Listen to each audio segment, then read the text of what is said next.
Good afternoon, everyone. Welcome to the Mental Health Awareness Initiative. And today we have with us Mrs. Anita Butani. She is currently working in Abu Dhabi. She is a psychologist and caters to all age groups. Welcome to the show, Mrs. Anita. Thank you for your time. Thank you so much, Hina. Thank you for having me over. And hello to everyone who's listening. So, I would like to know, ma'am, that in this current scenario right now, which is affecting everyone, the pandemic, what is your take on mental health right now? The one thing that I have experienced and I also believe in is being mindful, one, self aware, aware about your family is the core to maintaining, as we would say in quotes, sanity through the times of uncertainty. That is very rightly said because we do need to take care of ourselves along with the family members. Yes. Have you currently seen a rise in, particularly in any specific areas? Mental health issues, definitely, because obviously the one thing that happens due to stress that comes about, one, because of uncertainty. So one, there is lack of knowledge, then there is this uncertainty of what is going to happen in the future. All these tend to add to, and also we are still grappling with the fact that we have not yet really found a surefire cure for it. So that adds to a lot of stress, which leads to a lot of mental health issues. And also the factor that we are required to be cooped up. For some people, probably it's a big house, but for many, it is a small place. And if it's a large family, then it does become quite uncomfortable. That is very true. Again, it's like, you have rightly pointed out with large families and small houses, this adds on to the stress part, wherein they are dealing emotionally, financially, and then physically also the space constraint. So, what do you have to say about, especially the parents will be dealing a lot. So, what would you like to tell our listeners, especially the parents? Yes, definitely. Parenting does become quite a juggle, I must say, especially for those who are working. But I am not undermining people who are not working per se, because they definitely have a full time job anyway, which is never ending, and it's a 24/7 job, if I may call it a job, which we do, we women do it so wholeheartedly. Though, of course, we are human, and there are times when we can give way. So it can end up in either being upset with ourselves, being upset with family members, not getting cooperation from others, we getting upset for whatever reasons, and then stems the fact that we start arguing, we have fights at home. So these are the things which generally we would be facing, besides the fact that we need a computer for each person who needs to interact with people outside. For children, they need to be attending classes, even if it's online. So each one needs to have a screen, a system to function on, because without that, connectivity is difficult. So technology is a big challenge. Interacting with others becomes a challenge. Functioning becomes a challenge at times. So all these factors do contribute to the underlying stress. They add to it, and the result is right in front of us: upsurge in mental health issues. Any suggestions that you would like to, you know, Um, uh, share on this aspect is for it that parents? okay? So for parents, basically the one thing that we need to understand is, let's look at it this way: on the social emotional skills, learning skills. So we have one arena which is personal, So we talk about personal competence and we talk about social competence, right? So on the personal level, for personal competence is what I see, self awareness. Do I see? Do I feel? Do I understand? One. And then what I do, again, on the personal competence continuum. So it deals with self management. On the social competence scale, say I'm just focusing currently on interactions within the household, because each one will have interaction with others outside as well, right? So on the social competence scale, what we see is, do we see our social awareness? Are we aware about what is happening, not just on the personal level, but also the way I am interacting with others, with my family members, with people outside. And also what I do on that continuum, we deal with what is called as relationship management. So our relationship, how are we managing it? Not just being aware. So there are times when we are aware of what is happening, but we cannot do anything about it. So how are we managing that? Same thing goes on the personal front. We are aware of certain things. For example, we are aware that we have to do a certain activity,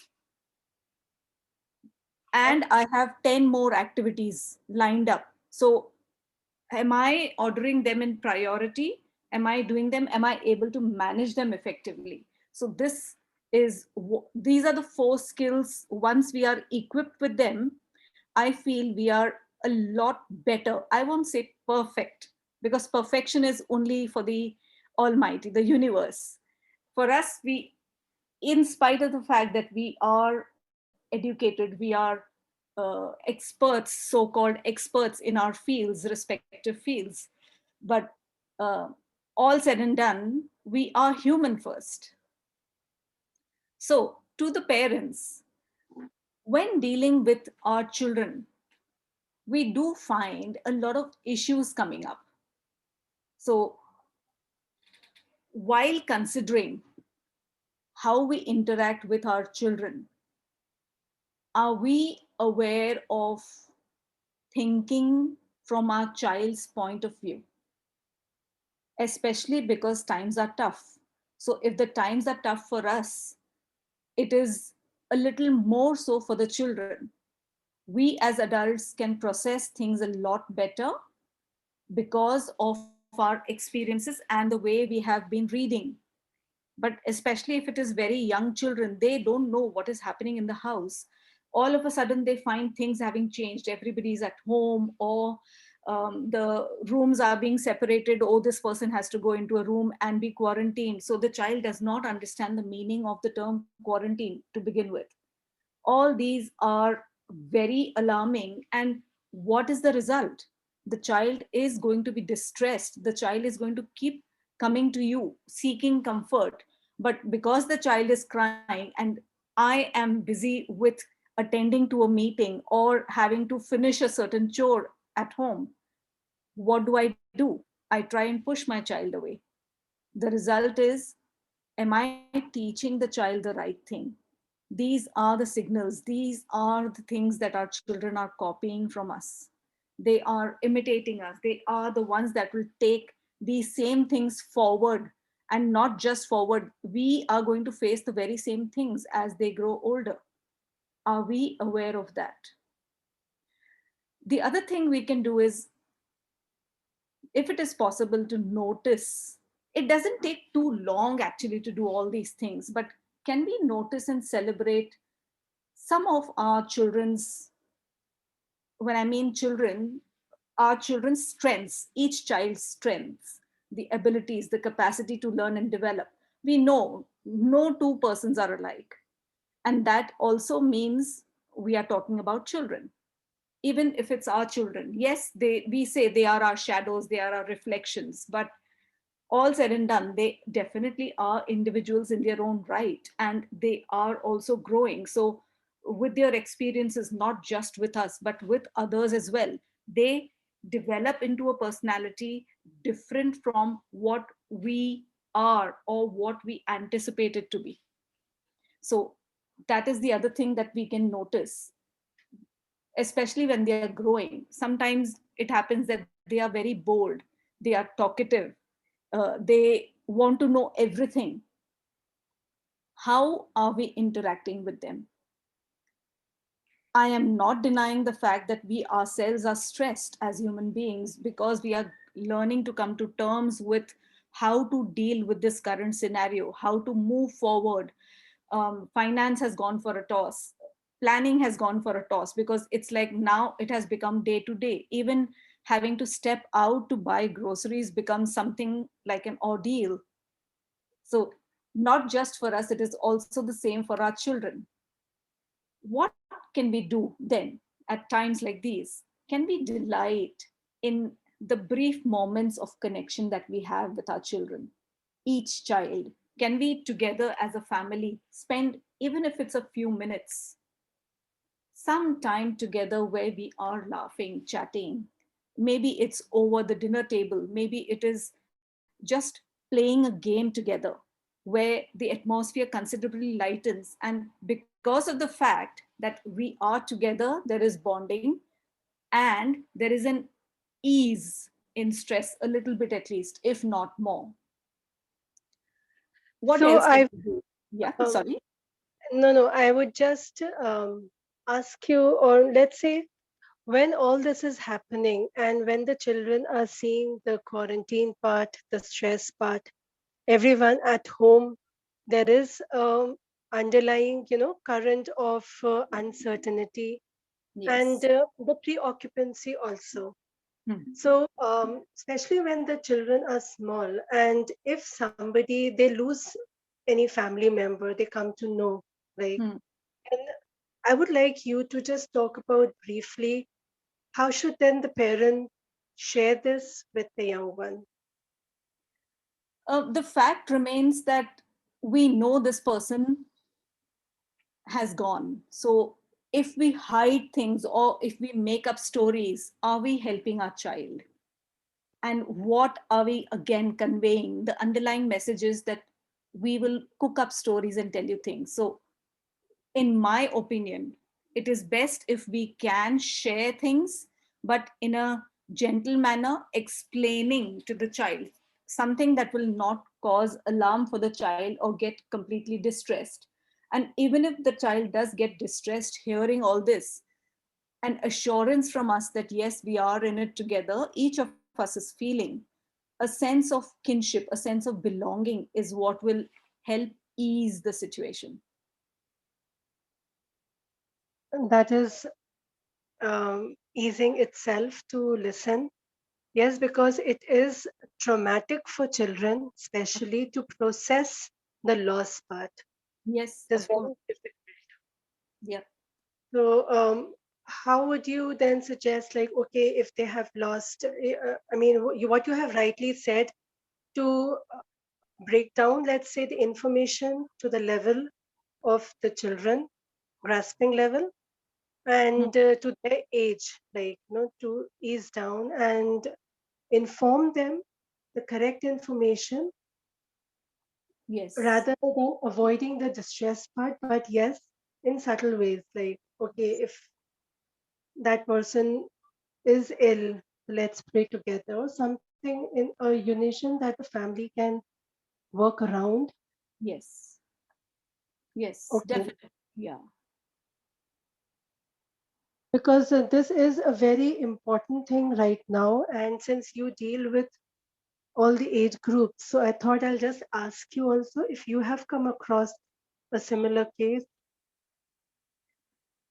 In terms of someone passing away and then the parent having to deal with, as yet I have not come across, but I'm sure definitely there are many, many mental health professionals out there who would have come across all this. Right. And anything more for the parents? You were saying, and I just disturbed you because this thought That's just fine. crossed me. Yeah, that's fine. That's fine. So, like I said, to continue, um, we connect with our children, ensure that the connect with the children is maintained. What else can we do? Okay, so we can provide consistent age based guidelines, limits, boundaries, and explaining in such a way that it is meant to understand, not to instruct the child. Because what happens is, we as parents, because we are in an agitated state ourselves, resort to the easiest form of interaction. Do this, do that, don't do this, don't do that. Am I right? Very true. And the result turns out to be that there is rebellion, there is a refusal to um, comply, to oblige, and then there is yelling, there's screaming. So how do we go about it? So when the child screams at you, are we understanding that the child is screaming at me per se, or because the child is distressed, the child is screaming? So are we addressing, when we address the issue, are we addressing the issue, or are we letting the ego come in our way and say, oh, I don't like my child talking like this to me, so we get offended? What is important is to ensure that you tackle the task. Suppose, for example, you ask your child to help you in doing something in the kitchen, for example, and he starts saying, no way, come on, go away, I don't want to do it, and I don't like doing all these things. So what do we do instinctively? We say, no, you have to do it. I'm not asking you too much, this is something that you have to do. Now you have to get up and you have to do it. Don't we do this? We even Mm-hmm. throw up, or alternately what we can do is we throw our hands up in disgust and start doing the thing ourselves. So in either case, the situation actually remains, it doesn't get resolved. So what can we do? Can we try instead is, first take a minute to calm ourselves down and detach ourselves from the situation, that the child is um, restless, uneasy, helpless, or just being plain lazy, because the child is getting used to just being in bed, or laying around or things. So whereas you are really hassled, right? So what is required is first to ground ourselves, calm ourselves, and understand, does the situation require me to hit back? It's not easy, of course, and it has to be quite instant, because the child is looking at you expectantly, waiting for something coming from you. Am I right? That is very true and very relatable example also, because now that everyone is at home, so Yes. this is a very common thing that is happening in the house. Yeah. So what we can do is, you can mention, my responsibility is to get supper. And if the responsibility has already been allotted to the child earlier, then you can say, okay, this is your responsibility, I'd like you to do this. Now remember that for every minute that you delay getting up, this will mean that an hour of some other activity gets lost, something that the child wants to do, the child waits to do. That is if you've set all these rules. But if it is a very loose, fragmented thing, then at that time you can just mention, it would be helpful if you can help me, rather than explaining why the child needs to do. So yelling back is ineffective, because then it means you become your child's emotional equal. Basically, you're saying, I don't have a better way to solve my problems other than screaming. And you're actually reinforcing the bad behavior. And in the other alternative that you may do is, when you give in or back down, what are you doing? You are giving in just to get the outburst to stop. And what does the child learn? The child learns that by turning up their volume, they can avoid having to take a responsibility. In either case, what are we teaching our child? Or we alternately start reasoning. When I start to try to explain and justify the rules, I'm losing because I cannot reason with a child who's having a fit of anger. Justifying your rules means they are negotiable. It's not an issue of your child not understanding the rules. He knows it, he just wants to get his way. So each time you ask, when your child does a certain something, you can try and respond differently. When you're tempted to raise your voice and start yelling, tell yourself, stop. If you find yourself feeling like you need to explain to your child, again, stop yourself. That And is yeah, that is very interesting. Would like to hear what you are going to say ahead. yes. So basically, the idea is to ensure that you communicate what the child is required to do, where the child understands that you mean you need this child to your child to do that particular activity. You mean that you need this activity to be completed, and any tantrums can be dealt with later. Anything else can be dealt with later. So later, when we are calm, the situation has diffused and everything has happened. At that time, especially when you're having the family bonding time, we can pick up these things. What happens? So maybe in the form of a story, maybe in the form of some kind of narrative, like relating an incident with someone else. This is the way we can, when we are calm, at that point in time, the child is also more receptive.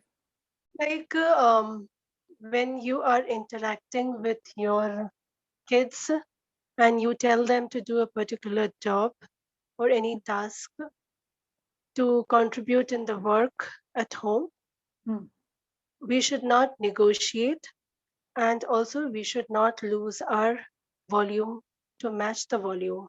correct. We can't lose our control or our cool, because that itself means you are doing it on an emotional level. The focus needs to be on the rules, responsibilities, and issues, not on emotions and power struggle.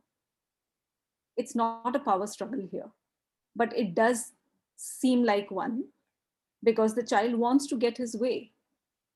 How can we get our child to follow what we want from the child? Because these are also, this is the one thing that we must always remember, these are skills that the child is picking up, subconsciously or consciously, both. And this exactly is what is going to happen to us later on in life. Suppose if any parent does speak up in that volume because of any prior emotional thing that the parent is going through, Hmm. you know, Hmm. I mean, mentally or emotionally, they must be having some thought process, and suddenly a refusal comes from the child to help. How should the parent then cope at that moment?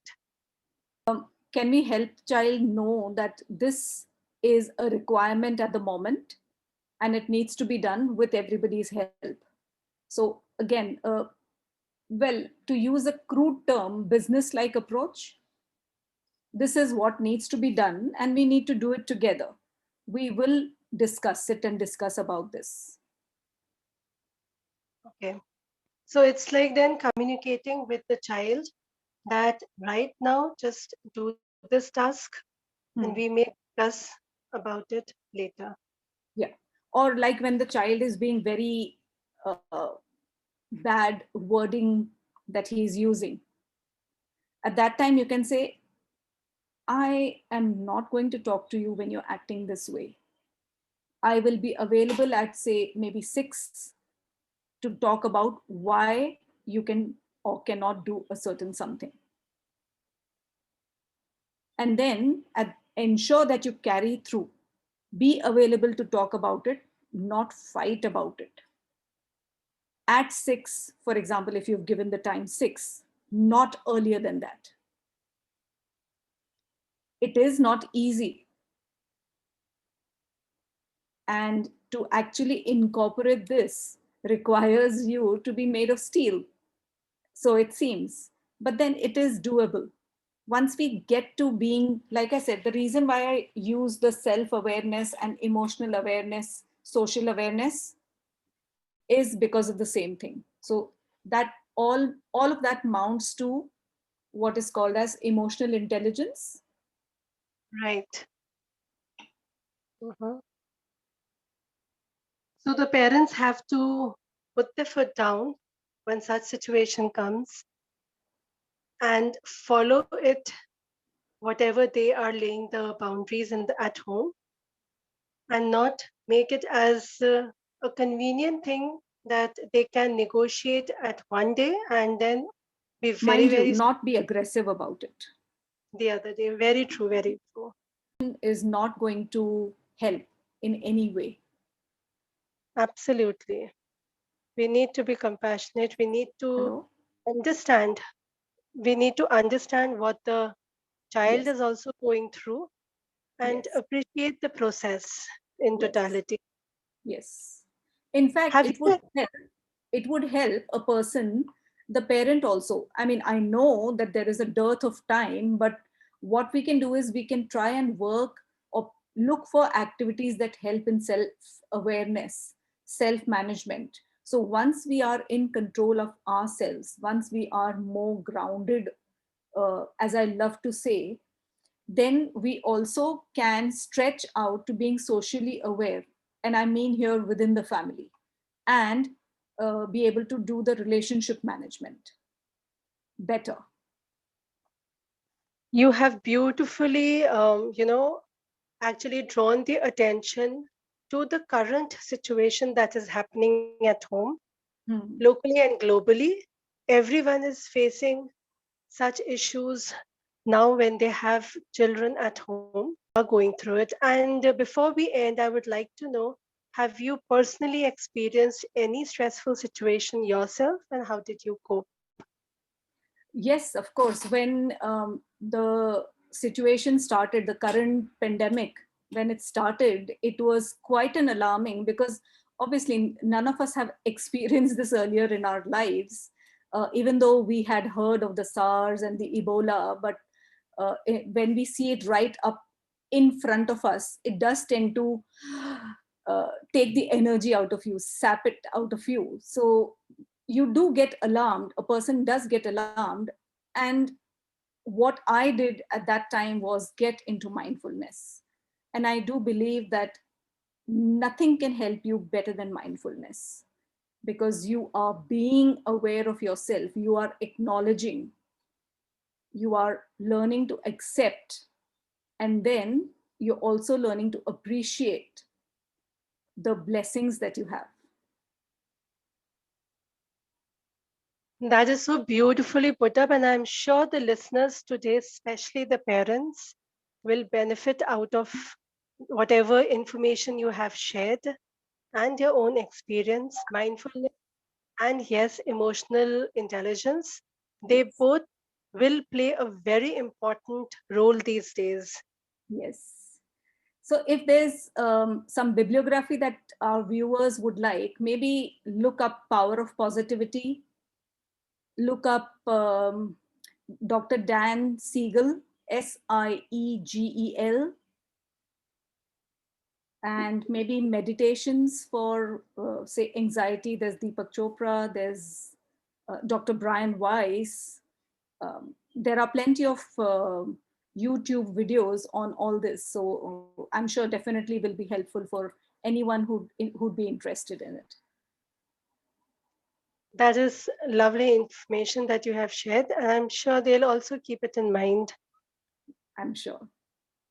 It is definitely helpful. And reading up books, maybe articles on parenting, and then ensuring that we keep our intentions to not punishment but helping the child understand consequences will help us in the long run. With that, it is time to end this wonderful session, and the sanctity will be, intact with all the tips that you have shared for the parents, and this too shall pass. Yes, of course. Wishing everyone the best of health, the best of mindfulness. Stay aware, stay safe, be safe, and ensure happiness of the family. Thank you so much, Mrs. Anita, for your time. Hope to catch up with you in future with some other important information, whereas family, unity is concerned. Yes. Thanks a Thank you. lot. Thank you so much for counting on me and for having me over on the show. I wish you, your family, and your viewers all the very best. Thanks a lot. With that, we end the session. Thank you. See you tomorrow at the same time with another speaker and their own perspective regarding mental health. Till then, stay safe. Bye. Bye.